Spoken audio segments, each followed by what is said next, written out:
welcome to a show where you will hear about how our liberty is being eroded by the very people that swear an oath to protect it.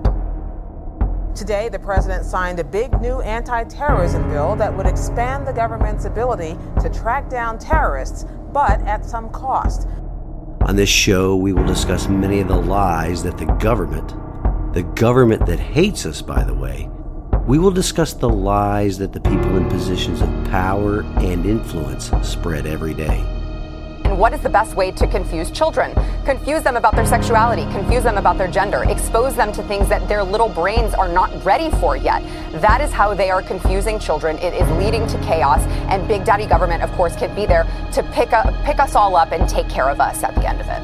We will also talk about how current elected leadership at all levels of government has been corrupted by power and control, as well as discuss the types of leadership needed to correct our republic's course. We the people. It was time to remember that we the people are the government. Providing assistance for the Ukrainians to defeat the Russians. That's the number one priority for the United States right now. I am your host, Larry Linton, retired U.S. Navy Command Master Chief and prior Tennessee House of Representatives District 12 candidate, and welcome to the Liberty, Leadership, and Lies podcast. Welcome to this week's show, ladies and gentlemen.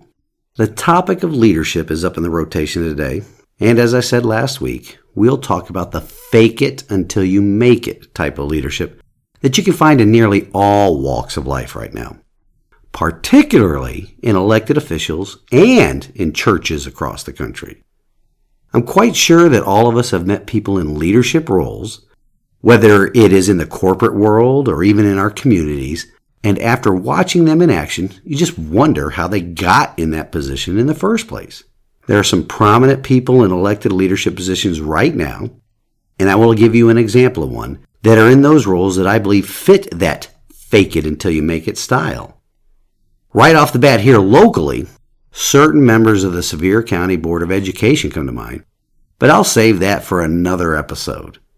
Now, because I did not get to the news about the GOP majority electing Kevin McCarthy as Speaker of the House during last week's episode, you can be sure that he is the fake it until you make it type of leader.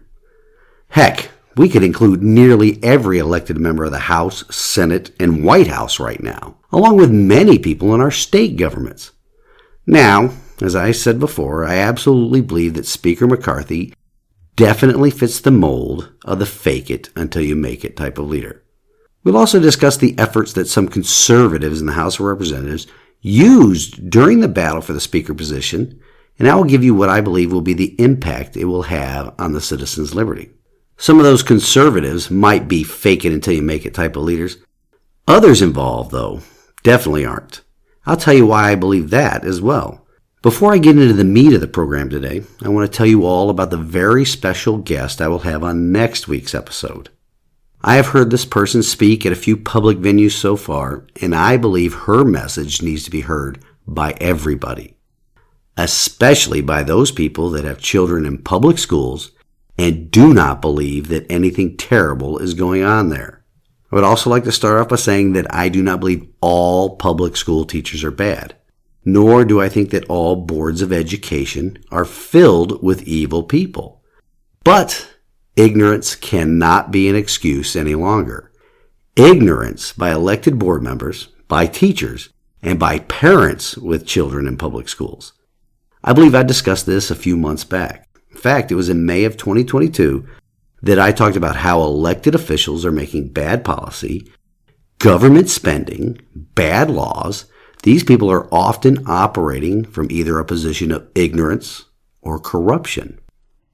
Once they are made aware of bad programs, policies, or proposed legislation, and they continue on that path, they move from ignorance to corruption. For public school teachers, remaining part of or a member of any organization that is lobbying for and promoting the garbage that is being put into children's heads these days, and right here I'm referring to teachers' unions, well, there's an added factor for teachers, though, that are put into those positions, and that's fear. We can discuss that some more in the future, though. So teachers are often put in the position of not operating out of ignorance or corruption, but fear. Anyway, next week's guest will be Miss Andrea Gomez. She is currently the Tennessee State Director of the organization Citizens for Renewing America. By the way, listeners, you need to check out that organization. The organization's mission is to renew an American consensus of a nation under God with unique interests, worthy of defending, that flow from its people, institutions, and history. Also, where individuals' enjoyment of freedom is predicated on just laws and healthy communities. Look around you right now, in your own communities, in your states, and in our nation as a whole. You know that this organization's work is much needed. The president of Citizens for Renewing America is Mr. Russ Vaught. He was a member of President Trump's cabinet and served as the acting director of the Office of Management and Budget, OMB. He also served as the vice president of Heritage Action for America and has an extensive history of working with House Republican Conference, and also served as the executive director of the Republican Study Committee. I urge you all to visit their website, citizensrenewingamerica.com, to learn more about them, and also to sign up to receive information from them so you can discover ways in which to get involved. Anyway, our guest is an impressive lady in her own right. Andrea Gomez spent nearly a decade as an elementary school teacher working with students from diverse populations and languages, not only here in Tennessee most recently, but also in California. Like so many others during the pandemic, she found herself taking a stand against mandates in her school district. That went on to ignite a passion for studying the Constitution and the principles of conservatism. With a master's degree in education, Ms. Gomez believes that historical, biblical, and constitutional knowledge is the key to renewing our country and culture. She lives here in the great state of Tennessee with her husband and 2 children. I'll let her tell you more of her story and her why on getting involved in this fight to restore liberty in our republic during next week's interview. I am so excited that she agreed to come on this program and talk with the audience.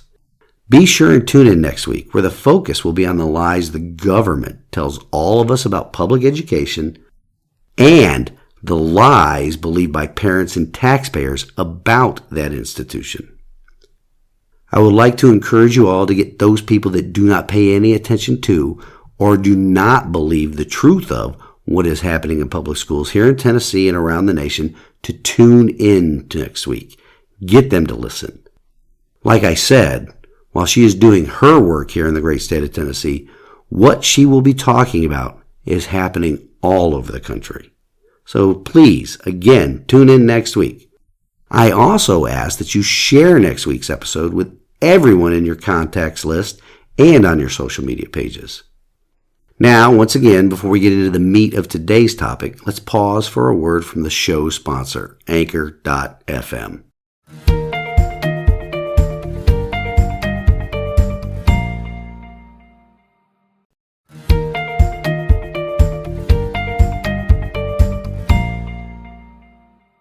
Welcome back, ladies and gentlemen. Not only can you listen to the show on Anchor, but they also distribute this podcast to many other platforms as well, like Spotify, Apple, Google, Overcast, Amazon Music, iHeartRadio, CastBox, Pocket Cast, Radio Public, and Stitcher. I also distribute the show to YouTube and Rumble, as well as share links on the social media sites that I have on Facebook, Instagram, GETTR, Gab, CloudHub, Parler, True Social, Telegram, Twitter, and MeWe. Just about anywhere you can listen to a podcast, you can find this show. If you have any feedback on this topic or the podcast in general, you can send an email to me. The email address is larry@libertyleadershipandlies.com.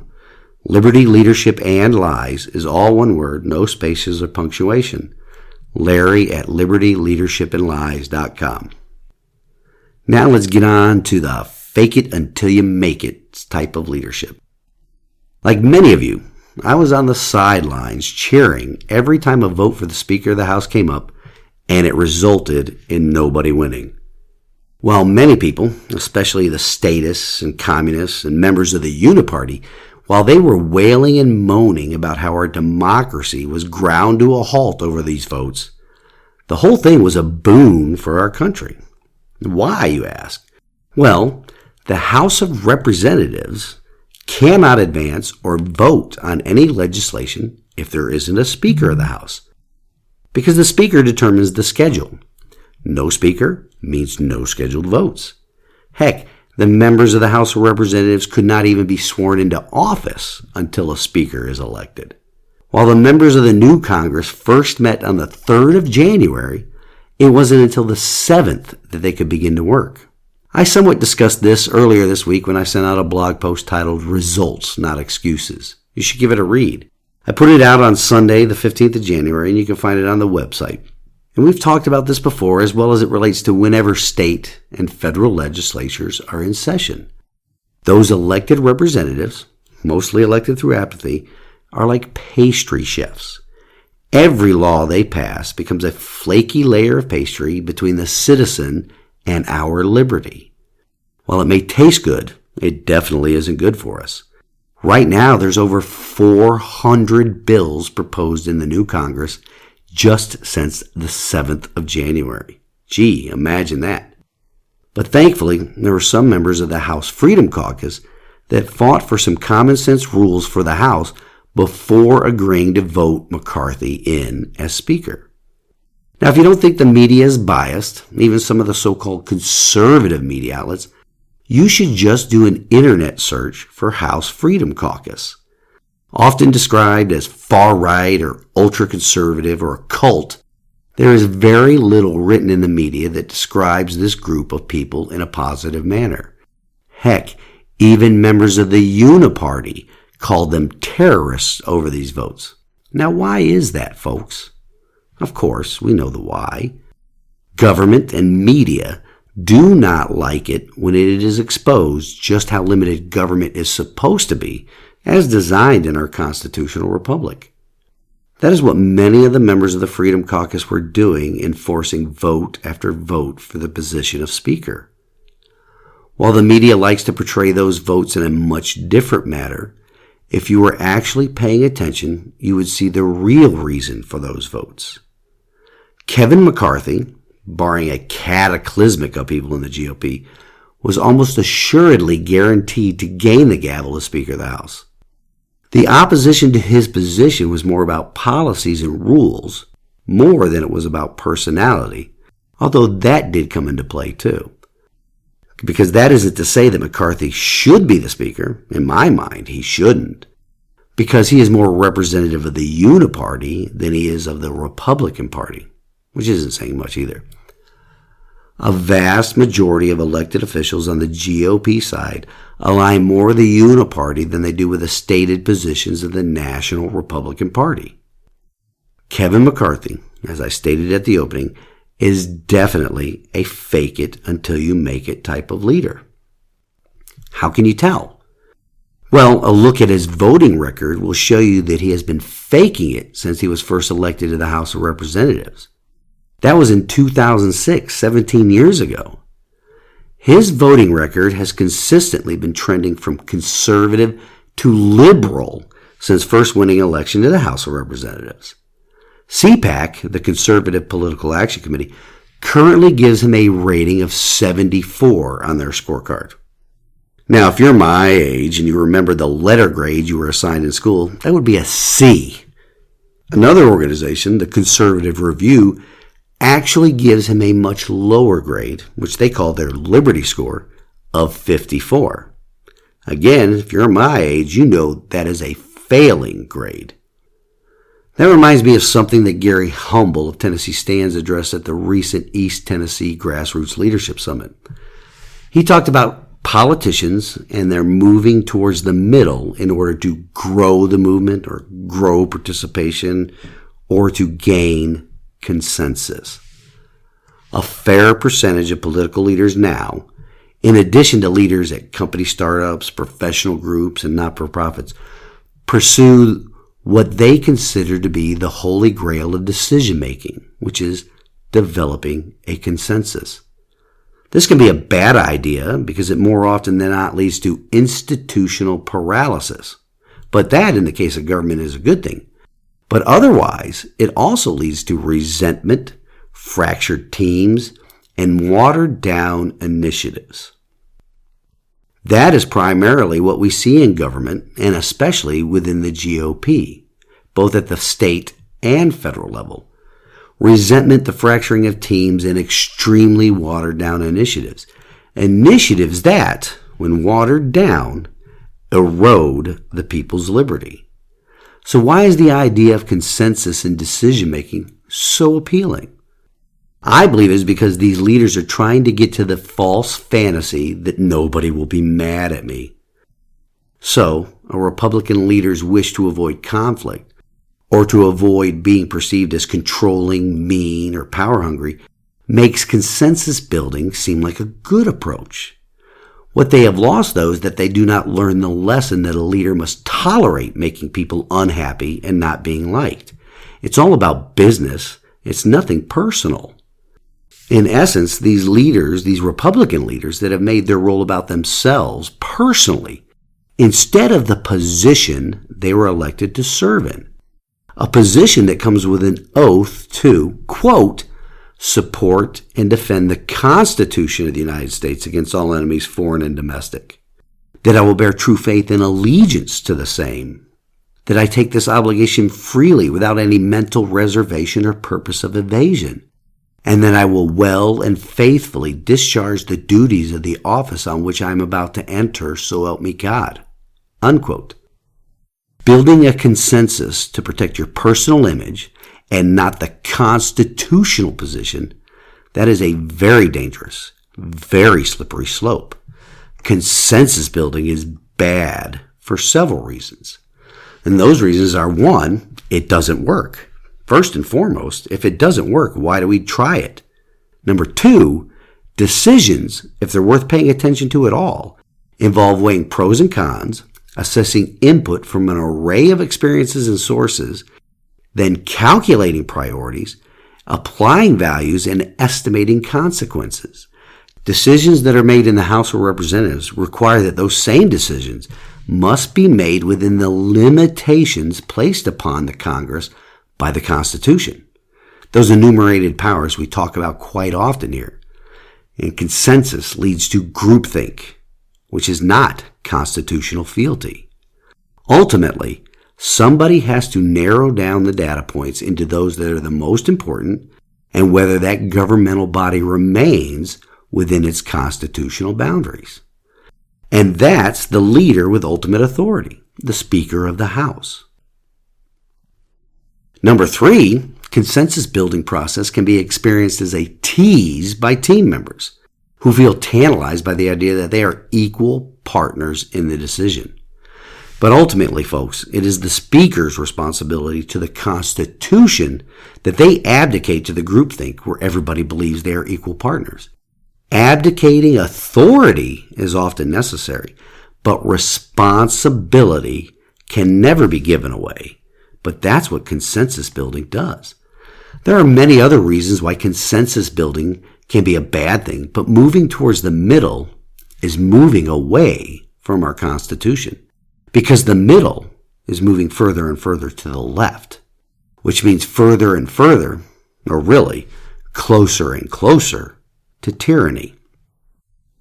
And this is just one of the many reasons I believe why our constitutional republic is in retrograde instead of advancing and securing the people's liberty. Truly conservative elected members of government stay the course or hold the line on their principles. Leaders like Kevin McCarthy fake their principles in order to make it to the top. So, guess what we have now is the Speaker of the House of Representatives, third in line to the presidency of the United States of America. We have a politician whose principles bend with the wind, who, when trying to build a consensus, they are moving our country closer and closer to tyranny. That is something that was recognized by the members of the House Freedom Caucus, and they tried to bring it to the attention of the people of the United States. They knew they were fighting an impossible battle in the House of Representatives, but bringing McCarthy's weaknesses to the American people had to be one of their objectives. And hopefully they achieved it. That is what I was cheering on during the votes for Speaker, and I hope you were as well. So let's talk a bit about McCarthy's prior votes, and you can decide for yourself if he truly is what the GOP needs, or if he is providing an example of the uniparty that is moving towards the center, meaning they're just closing in on tyranny. First, the audience needs to remind themselves what the GOP's stated positions are. You can go over to GOP.com and read its platform. It has not been officially changed since 2016, and that actually turns out to be quite prescient, given that the current administration is just a continuation of what the nation had in place from 2008 until 2016 in terms of the usurpations of our liberty. Listen to this, go ahead and give it a look, and then re-listen to the end of the show. And let's compare it to exactly how McCarthy has voted recently. Here are just a few of his votes in the past Congress. Last August, he voted to pass the $700 billion so-called Inflation Reduction Act. How's that working out for you? I saw a funny meme of a grocery cart with a dozen eggs in it, and that stated that is the most expensive vehicle to operate right now. No kidding, right? McCarthy also voted to violate religious liberty rights with a rushed contraception bill just a month prior to that. Also in July of last year, he voted to codify same-sex marriage and ban states from supporting traditional marriage. That, ladies and gentlemen, is a clear departure from the system of federalism set up by our Constitution and definitely outside of Congress's enumerated powers. It's also a violation of the 9th and 10th Amendments. Is that something we want from the Speaker of the House of Representatives? Being part of a consensus that specifically violates the Constitution and strips the states of their rights? Last year, he also voted in support of legislation that is euphemistically called gun control. I say euphemistically because any legislation that is called gun control is actually disarming the American citizen, disarming law-abiding American citizens. If the audience would just try to place themselves in the minds of the Founding Fathers, it might be hard, but just try and think about it here for a minute. Now imagine you were in Congress in the 1790s, and a piece of legislation came before that Congress that sought to limit access to firearms. Remember, that was something that King George had attempted less than a generation earlier. What do you think would happen to any individual that attempted that or voted in support of that? You and I both know what would have happened. Yet here we are in the age of consensus building, of fake it until you make it leadership, and our elected officials are moving to erode our God-given right to defend ourselves. But wait, there's more. He has voted to send our sweat equity to the tune of billions of dollars to a corrupt nation, and he is not fighting tooth and nail to protect our own border. Speaker McCarthy has a terrible record as a so-called conservative on just about every piece of legislation that is brewed in that evil cauldron called the House of Representatives. Now, just what did these 20 or so conservative members get as concessions that should be cheered by every single American? Let's go over a couple of them. First, there's the motion to vacate. This is probably the most significant concession McCarthy made in the rules package. It's a procedural tool used to remove the Speaker. The House rules under former Speaker Pelosi required a majority vote by a party caucus or conference in order for a motion to vacate to be brought up for a vote. McCarthy initially moved that threshold down to 5 members, but the conservatives forced him to agree to restore the ability of a single member from either party to force a vote to oust the Speaker. From a majority down to 5, down to a single member, ensures more accountability. It also serves to slow down the workings of the branch of government where all spending bills are supposed to originate. Slowing the usurpers down is a huge win for everybody. Look at the breakneck speed with which they operated to pass legislation that either cost us money or liberty, but more often both at the same time. Another concession is the Holman Rule. That's huge. This will allow an eroding of what many people consider to be the deep state that is operating our government today. This rule was first adopted in 1876, and it allows amendments to appropriation bills to slash the salaries of or fire specific federal employees, or to cut specific programs. We've talked about how programs that the federal government creates are the closest thing to eternal life that anything we'll see here. Anyway, we'll have to wait and see if it is actually put into practice. But cutting federal salaries and programs is what is needed right now to enforce some fiscal sanity and safeguard against the waste of the citizens' sweat equity. Another significant concession is something called the 72-hour rule. This provision or rule requires that a bill's text be released at least 72 hours before a vote on the House floor, giving lawmakers time to read that legislation. But it also gives the citizens of this country time to look at what government is trying to do to us, not for us, before it is actually voted on. Remember what happened when the $1.7 trillion government spending package, which was voted on by Congress shortly after the text of the mammoth legislation was released? Fly-by-night usurpations of our liberty is something that our government has become quite adept at. Like the motion to vacate, this rule will also serve to slow down government. Always, let me repeat that, slowing down government is always a good thing. Another huge concession is the so-called cut-as-you-go rule. The current pay-as-you-go requirement has not been working. Instituting this rule, which prohibits consideration of legislation that has the net effect of increasing mandatory spending within a 5 or 10-year budget window. I can imagine that was a hard pill to swallow for the big spending members of the Uniparty. But I am quite sure the crafty and devious usurpers will find a way around this rule during this Congress. If nothing else, government has become exceedingly smart at the ways in which they insert themselves into our wallets. There are other things that I consider good about the concessions McCarthy had to make in order to obtain the gavel. The best part is that it will force him to move out of the role of fake it until you make it, because it forces him to show his true colors while he's in this position. Those conservatives that force these concessions do not appear to be the fake it until you make it, because unlike the current speaker, they have stood solidly on their conservative principles, on their constitutional principles, the principles by which they were elected to their positions, not by their ability to build consensus and move towards the middle. Well, that's it for this week's show, ladies and gentlemen.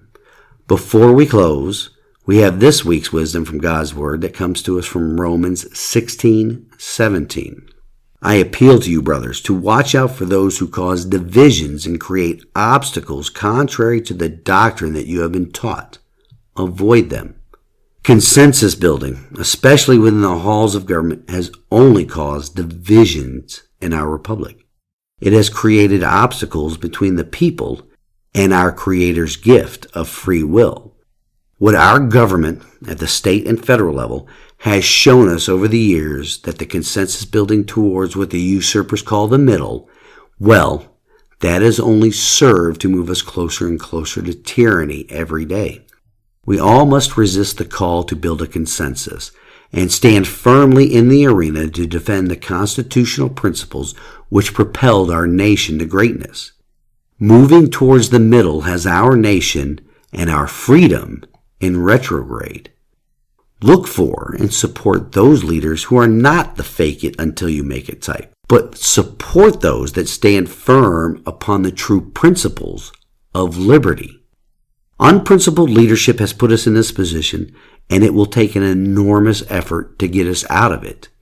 If you cannot find those principled leaders, throw your own hat into the ring. Run for office. Volunteer your time and effort to attend meetings where elected officials are trying to build a consensus around eroding your liberty and wasting your sweat equity. Be the lone voice crying out so you can rally others to the cause. Believe me, those people are out there, just waiting for a principled leader to show up that we can all rally around. Thank you all for listening this week, and I pray that you enjoy the rest of your weekend. I also want to remind you of next week's guest. It will be a show you do not want to miss, and you also want to share it with parents that have children in public schools. Until next week, stand in the arena with me. Reveille, it's time to wake up.